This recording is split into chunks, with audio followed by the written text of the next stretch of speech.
everyone, and welcome to Behind the Mic Radio. I'm your host, Dawn Mack, and we are back after having a few nights off, and want to welcome everyone in and welcome to a new week. And we've got a great show tonight. I'm so excited about our guests.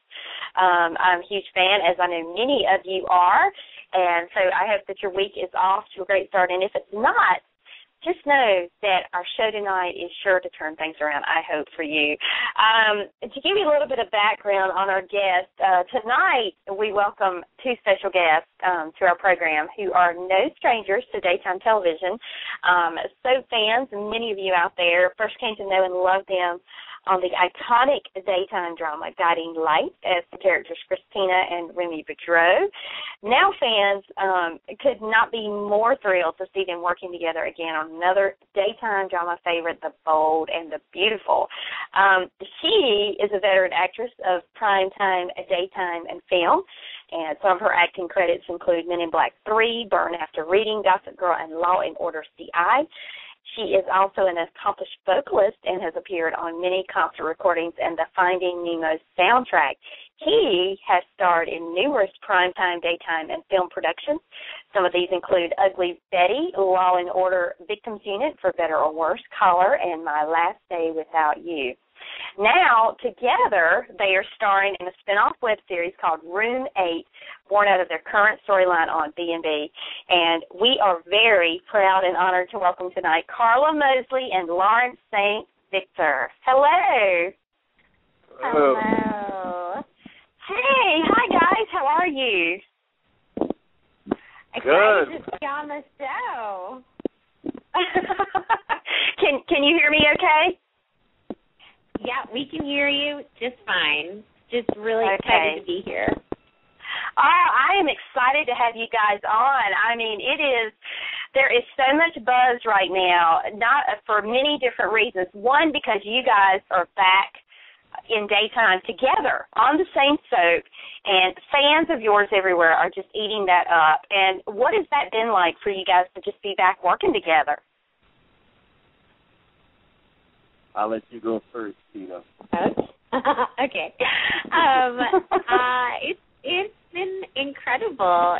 It's just been, amazing that it's not even a year, because so much has happened within these past 9 or so months that we've been on Bold and the Beautiful, and we were hired within a week of each other and kind of sat down and had a cup of coffee before it all started, and then we're like, oh my gosh, here we are again. It's just really wonderful surprise, and it kind of just keeps getting better and better. Yes, it does. It's just been great. And even like when you join the show, you always feel like the new kid in school. And this time around, it was like, I have somebody here. I have a friend from my old school that's going to come with me to this new school. So it's been great, and everybody here is so much fun. Well, we couldn't be more thrilled. Fans of yours who followed you and watched you for a long time, as far back as the GL days, are just elated when it worked out that you guys both were called to be on The Bold and the Beautiful. And out of that, some great things have started happening. Not only have your storylines evolved to what we're here to talk about tonight, but, I mean, you have really given, I think, fans that kind of dream come true scenario, because anytime we get used to seeing our favorites on a show and it goes away, we wonder, oh no, are we ever going to see them again? So to have you guys back together in one place is awesome. Thank you. It's been great. It's been a dream come true.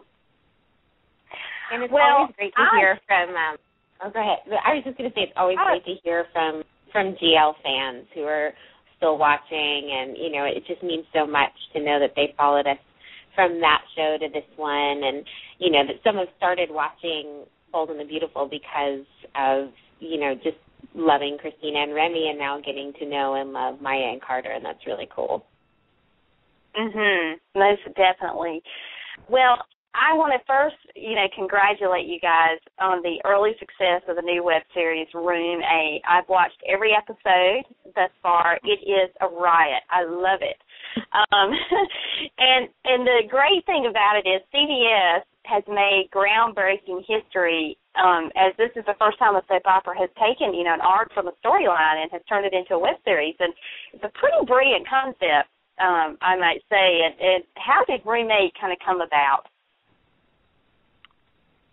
You want to take this one, Lawrence?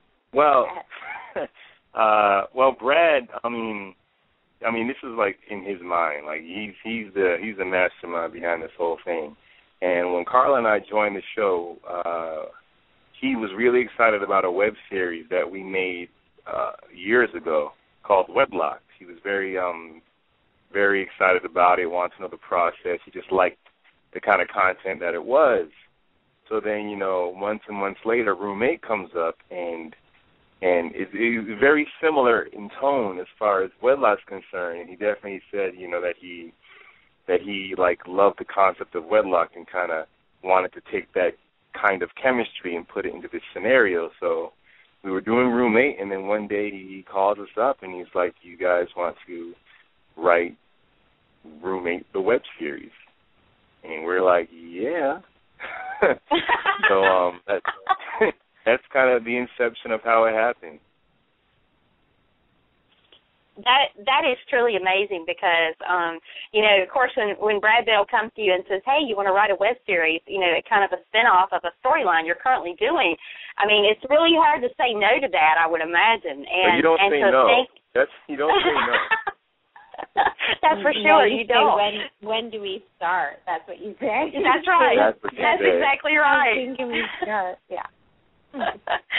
Well, do you think that he had kind of the idea, the future of the Room 8 storyline? Do you think initially he had the idea of a web series kind of in the back of his mind because he had seen you guys, the previous Wedlock that you had done? I don't know. It's hard to know which came first. It's sort of a chicken and the egg thing. I know when we were brought on the show, we were kind of put in separate storylines. Maya's with Rick and that whole blossoming of that relationship. And I'm not sure if that storyline just sort of took off more than he expected it to. And if he originally thought that this kind of quirky chemistry would be incorporated onto Bold and the Beautiful, or if, and then because the Rick and Maya storyline sort of exploded, that he came up with the idea of just writing the web series into the show, or if it's something that he plotted all along and was just kind of waiting to see, if it was going to work out with us chemistry-wise and how it was going to work out with us on the show. And so I don't know, but whatever the process was, we're certainly really excited that it ended up this way. And I do think it's an incredibly brilliant idea and really forward-thinking. And we're all just excited to see how it's going to go, and the feedback's just been incredible so far. Yes, it has been. I mean, every social media feed I'm seeing is just nothing but praise and elation for this project, and people are really loving it thus far. And you two are just so insanely funny, very quirky, very funny. The dialogue exchange is hilarious, and so and I won't talk about it because I don't want to give it away for people who haven't seen it yet. But it's amazing. I mean, it's such a great show. You guys have done such a good job of writing it, and you're acting in it, and it's just one of the things that kind of came to mind is with CBS setting such a precedent for this by taking something out of a storyline, putting it on the web. Do you think that this is kind of something that other soaps will maybe try to follow suit as time goes on? Well, I would like to think so, or if not even this format, but I think we can't ignore what's going on Hulu or Netflix or even YouTube channels. People are making content. The way people watch television is so different now. So I feel like if there's an opportunity to extend your brand or just be able to take seeds and put them in different areas, I think you almost have to this day and age. Like, the entertainment is it's so broad as far as your viewing platforms, and that just shows how brilliant Brad is, because he saw it. Like, he saw how these, All My Children and One Life to Live are on Hulu, and for him it's like, well, I have to hold on CBS, so let's build a show and put it on CBS.com. I think start being more like that as time goes on, because the internet's a force to be reckoned with. Oh yeah, and that's so true. It's also what's wonderful about the medium is that it's another level of interaction for the fans. It's another way that they can be involved with and click on Maya and Carter and see what they're doing outside. So, to think of, if we start thinking of television and little things in television as hyperlinks, you hear a song, well, you can hear the song here. Or, here's this storyline, this thread is going on here, well, you can go online and see this. And it's just, the web, the idea of a web really comes alive, and I think people are starting to play with that more and more, and it's fun. Yeah, I think it does lend itself to all kinds of creative possibilities moving forward, especially for, the daytime serials, because you can, just as Brad took this concept from the storyline and said, let's do a web series, there, every soap out there, a given storyline could be turned into take two characters or a group of characters and make a show just centered around those characters, and yet not have it take anything away from the soap itself, but it be something, apart and different that fans also would gravitate towards, because, soap fans are undoubtedly the most loyal in the world, and they're going to follow wherever, their favorites are at. So I think it certainly opens lots of doors and windows of possibility for things like this to see more and more of it. And, of course, with the web being the way it is and the explosion of all this, like you said, Lawrence, of just the way we watch television now, I think it's brilliant. So it's going to be interesting to see what happens moving forward. And it's been really fun for us as well, because what's great about the fact that Roommate is a separate thing is that we can play these really quirky, zany, broad, comedic characters online, and then we can also have the steamy, romantic, dramatic scenes on Bold. And it's wonderful for us to be able to live in both of those worlds. That is crazy. Like, if you were to go online right now and then watch television right now, you would see Carter and Maya doing something completely different than Lance and Scarlett. Like, it's different worlds. I mean, between what aired today and what's online right now, and to be able to be trusted as actors to do that type of, transition as far as characters are concerned. I mean, we were on set doing it, and we were just like, I hope it's good. I hope it's good. And, good hands. Well, you've kind of touched on one of my questions I had, because it's interesting, because this whole web thing is like a fantasy 3.0. I mean, your characters on B&B, if you think about it and break it down this way, star in the web series, and then it's presented to the world as if your characters are real people, real actors who have dreamed of the web series. And then, so for you guys as actors, what is it like playing a character within a character, so to speak? Because I imagine you do. I mean, how do you not get confused with because it would be, I think, it's a great dynamic that, that's being brought to the table here. Yeah, it's kind of like, thinking of it as two different characters. And I think the hardest moments are when you're playing the one character, for instance, if I'm playing Maya and then flipping into Scarlett, because it's like such a different world and such a different rhythm. So, really like getting clear and specific about what the rhythms and feel and, voice and physicality of both those worlds helps that to transition back and forth. Absolutely.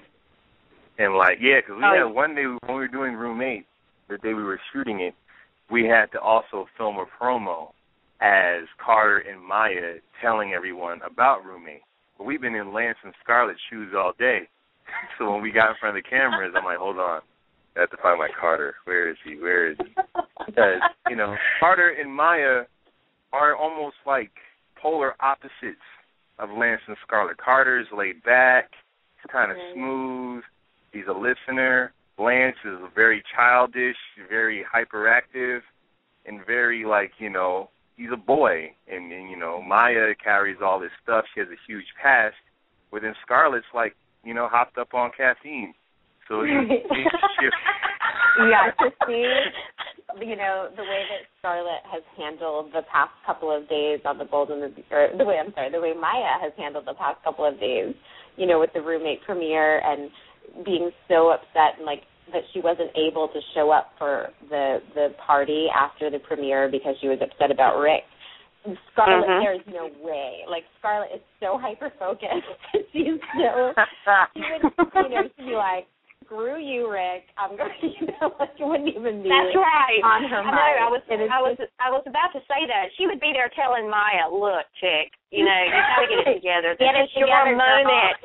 Look, do you need a cup of coffee? I mean, really? And here's, you know, Lance would have been burping in the background, so, you know, trying to make everybody laugh. But, but I mean, seriously, I mean, it's interesting to watch the web series and, like you say, watch you guys play the roles you play on B&B, because now that I've seen the web series, there are moments for me that I'm sitting there and I'm waiting for, you know, a Scarlett moment to kind of break through, you know, Maya, and I'm thinking, gosh, these guys are so good at what they do, because, you know, they're keeping it all focused and separated. But, you know, to me, it would be hard. I think you have to, you know, switching those gears, especially when, you know, when you're on B&B, it's the web series is part of the B&B storyline, but then the web series is a separate thing, you know, in itself too. So it's been very interesting to watch how it all unfolds. But it just goes to show, as you as actors, how good you are, because that's no small feat to be able to tackle something like that, I wouldn't think.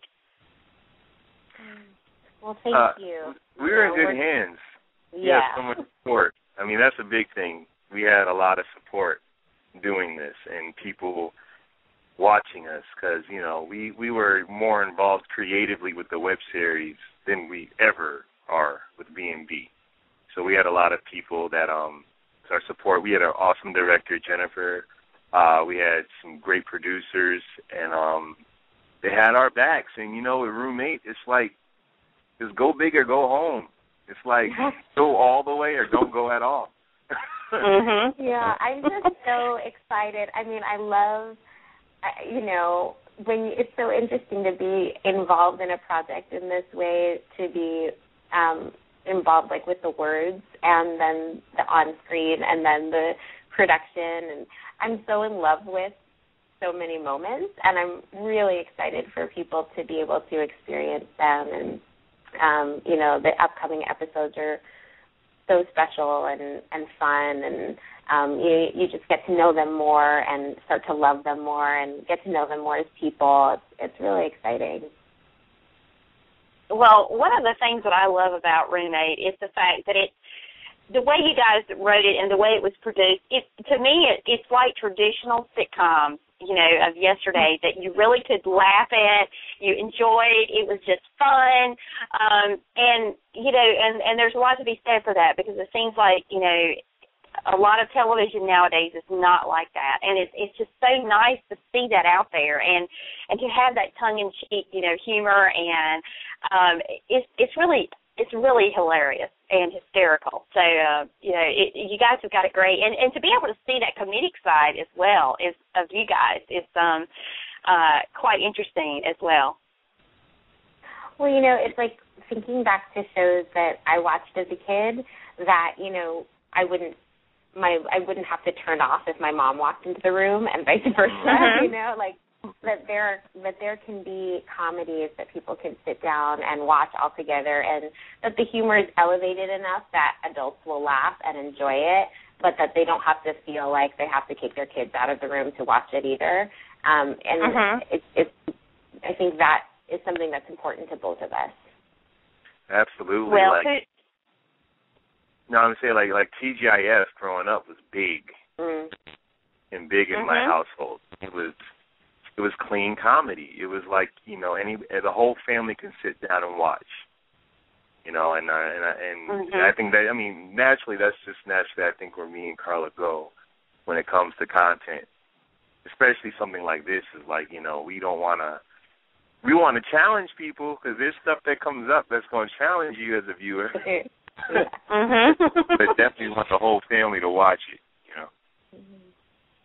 Well, I applaud you both for taking that path because I think it's going to serve you well in the long run. And, you know, and it's always nice when there's something that you can, that's family friendly, which there's so little of that. And believe me, you know as well as I, there's plenty of places on the Internet that people can go for less than desirable family-friendly content. So, you know,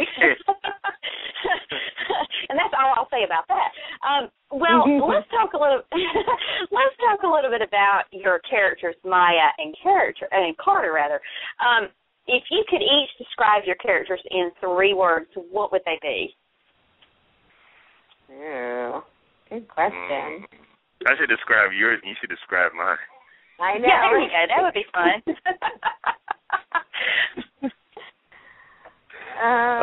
Gosh. Yeah, go ahead. Am I describing mine or yours? I don't know. Choose one. Okay. If Lawrence were to describe Maya, he would say that she's resilient. Very resilient. She's been through a lot. So resilient. She is, okay, this is 2 words, but it's 1 meaning. I want to call her like a hopeless romantic. Oh, yeah. You know, the way she fell in love with Rick was like, she put up with a whole lot of Rick and Caroline. More than, you know, some people would have. And the 3rd, I would say, sweet. She's sweet, you know. You look in her eyes and there's a light. You see that there's a sweetness underneath that she's been through so much. That's my 3 words. Okay. Mr. Carter. Oh, here it is. I know. It feels like being on the, some kind of singled out show or like a men's TV show. Yes. Okay. Yes. It's like a dating game or something. Yeah. Carter is, oh gosh, what, I want, not, this is, okay, I'm going to say this is not a word, but I'll say he's a linguist. He's good with his words. He knows how to, being an actor and a lawyer, he knows how to talk his way in and out of situations. He is genuine because he has definitely been there for Maya and for his brother and honest and forthright the whole time. And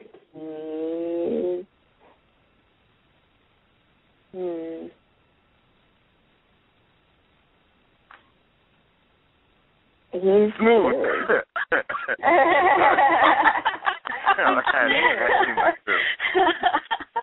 Sorry about that. Go ahead, proceed. What did you say? I tried to throw smooth in there. That's what I said. We said it at the same time. Oh, you said smooth. She did. She did indeed. I did. We literally said it at the same time. Yep. Oh, did we? That happens a lot. I know, dude.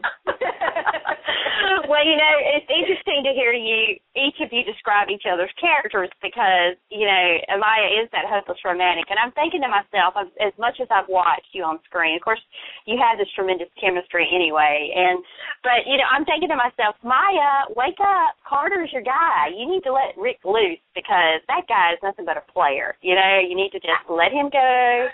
He's you know, it doesn't serve you well. I mean, hopeless romantic, good grief. But, you know, from day one, I was like, no, not Rick. I know, but it's like... Carter is somewhat of a hopeless romantic, too. I mean, I think if I were sitting there with Carter, I'd be like, dude, she said no. Like, that she wants Rick. Back off. Carter's like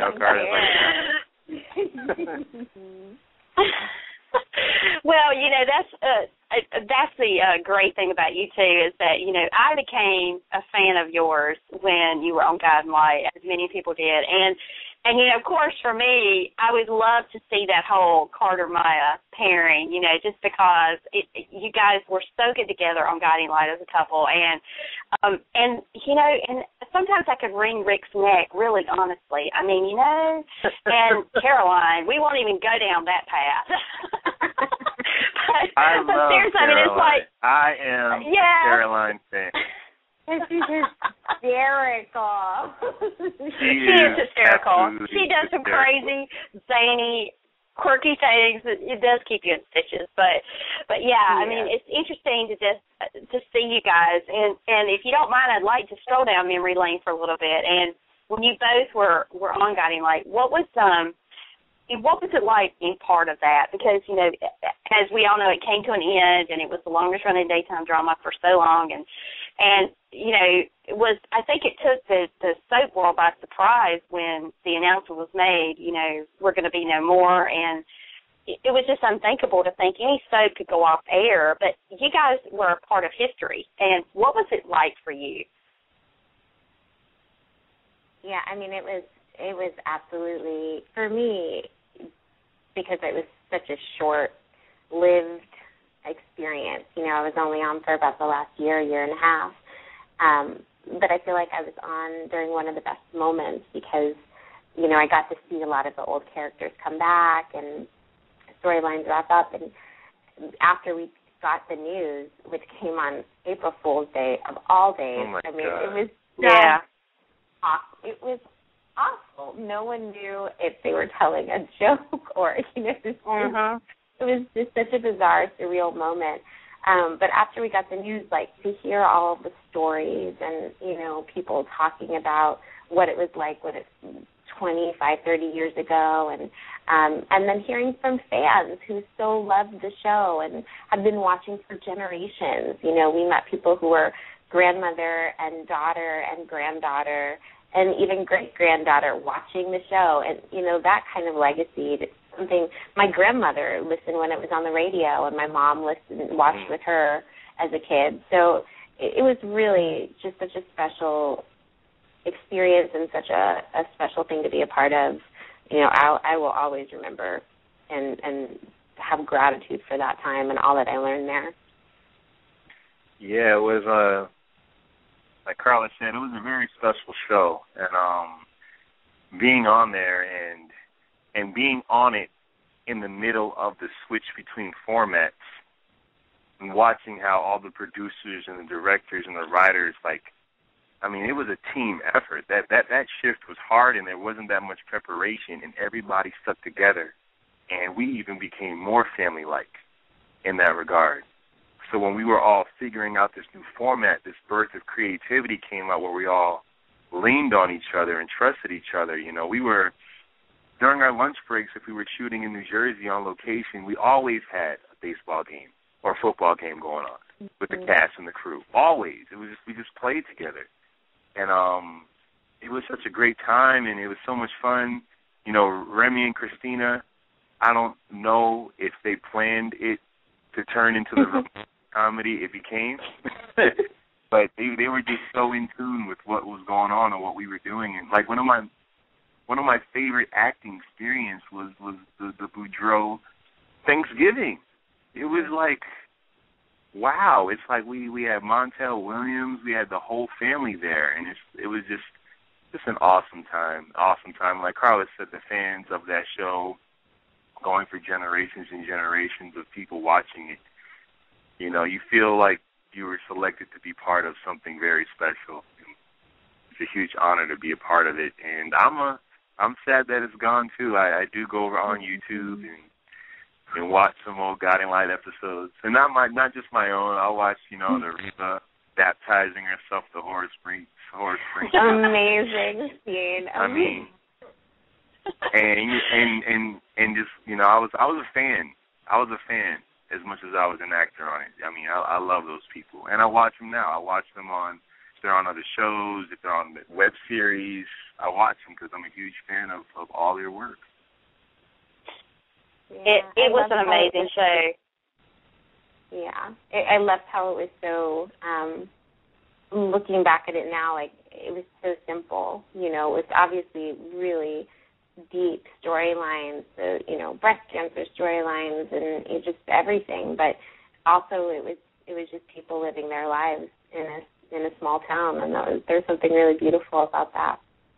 Yeah, and man, we got blindsided though when we got canceled because we just came back from Florida. We were like, we're good to go. We went to Florida. Everybody's behind us. Let's go. April Fool's Day. Canceled. Danny Cosgrove is like, joke, I'm punching somebody in the face. And then we still had to shoot the rest of the day. Like, we got the news, and then we decided, we got to go back out and film.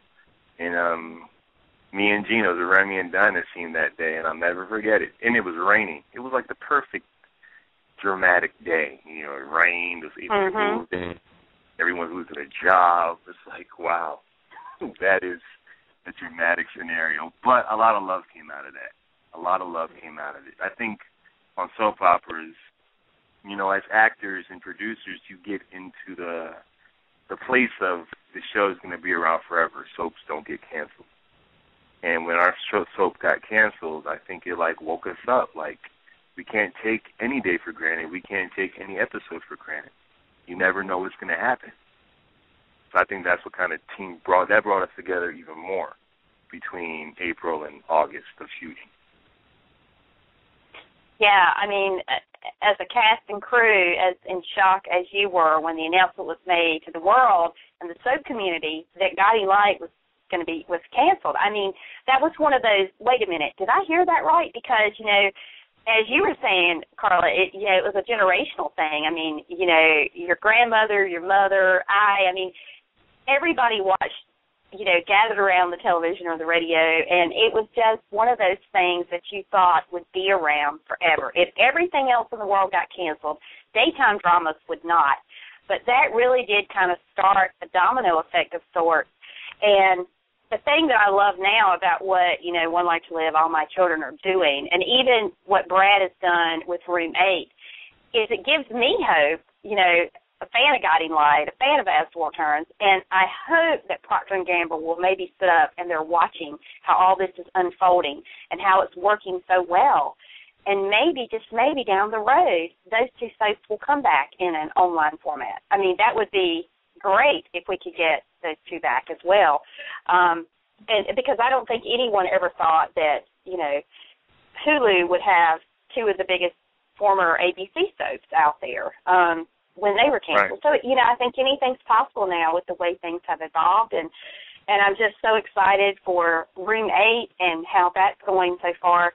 And what's to come with that is I can't wait for the next episode. Hurry up. Tomorrow. It's been a great show. I know. It can't get here quick enough. But yeah, it's a great little web series, and you guys are brilliant in it. And, of course, that's to be expected. You were always great on Guiding Light and anything you've done since. So I think, I speak for many Guiding Light fans when I say that we are thrilled and elated. We cannot be more excited you guys are working together again on B&B, and now even an extension of that with the web series. So it's kind of like we're getting a special treat on top of seeing you, on B&B. So it's just been quite wonderful to see you back together again. Thank you so much, and thanks for your support. It just means the world. Oh, well, you're very welcome. And you're such a strong contributor to these shows being successful. Word of mouth, talking about it, creating platforms where interaction can happen. That's what keeps the shows on the air. We live tweet episodes. Scandal, all the actors live tweet every episode. It's part of this new mode of keeping things going, and you're a strong contributor to that. So I thank you. Thank you for creating a show that continues to bridge the gap between the show and the awesome audience it has. Thank you. Thank you. Okay. Thank you for putting putting great content out that gives us a really good reason to promote it and believe in it. So it's just, it is a beautiful thing. And I really want to thank you guys for being our special guest this evening and taking some time away. I know you've been incredibly busy of late, but just to take some time to chat with us about Room 8 and all that you guys have been doing. And, again, we applaud you for this web series and just wish you the best of continued success as you go forward. And hopefully we'll be seeing you on B&B for a very, very long time to come. So, well, thank you. Have a beautiful, beautiful evening.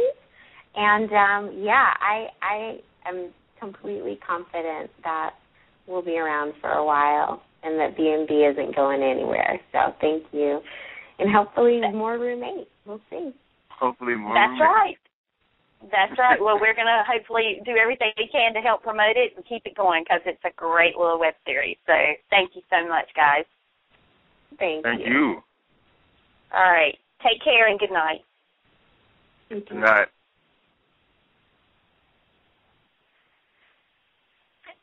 We've been speaking with Karla and Lawrence, Karla Mosley, Lawrence St. Victor of The Bold and the Beautiful. And they play Maya and Carter, but they also play Scarlett and Lance. And, they're awesome. And I hope you enjoyed that as much as I did. As I said, I really fell in love with their characters when they were on Guiding Light. I loved their pairing. They had so much chemistry. They were such, they're beautiful people anyway. Just an awesome pairing. And then to see them back on B&B and how the storylines have unfolded since they've arrived, it has really ramped up. And look now, there's a web series too. So we're getting a double dose of Karla and Lawrence. Is awesome. And so very excited to see them back performing and entertaining us every day on our television sets. That's an awesome thing. And you heard her. Karla said she's pretty confident they're not going anywhere, and neither is B&B for a long time to come. And that is good news for the soap community. It's excellent news for CBS, Sony, and it's especially great news for all the fans, diehard fans of B&B and soaps everywhere. And that's exactly what we like to hear. So it means things are going in the right direction. And I couldn't be happier, and I know that there are many of you out there who feel the exact same way. So we want to extend a huge thank you again to Karla Mosley and Lawrence St. Victor for being our special guests this evening and joining us. And thank you to all of you for being here as well. We have certainly appreciated it. And if you're brand new to our program, you picked the right night to tune in because it had a great interview. So thank you also for joining us. And we will be back here tomorrow night at 8 p.m. Eastern. So please, if you can, try to tune in. And we will be back to entertain you and bring you the best in entertainment. We have Dee Wallace, actress and director, and she's an author. She's done a little bit of everything. So we're looking forward to speaking with her. But again, thank you so much, everyone. Have a great night, and we'll see you again tomorrow night, 8 p.m. Eastern. Take care, all. Good night. Hey, you. Yeah, you, the one listening to this. Go to Stitcher.com and download the free app. It's a free app that lets you listen to our show 24/7, 365, anytime you'd like. You don't ever have to miss another episode again. And you can listen to thousands more shows and stations just like ours. So go now. Download it to your mobile devices, your Androids, your iPhones, your iPads, whatever you got. It's Stitcher.com, and it's free. Thanks for listening to tonight's show. You can connect to Behind the Mic Radio on Twitter at BT Mic Radio and on Facebook at Behind the Mic Radio. Check out our website at BehindTheMicRadio.com. Also, follow us right here on Blog Talk Radio where you can stay up to date on all upcoming shows. Every episode is available for immediate download upon the conclusion of each broadcast and as always on iTunes. Thank you for joining us.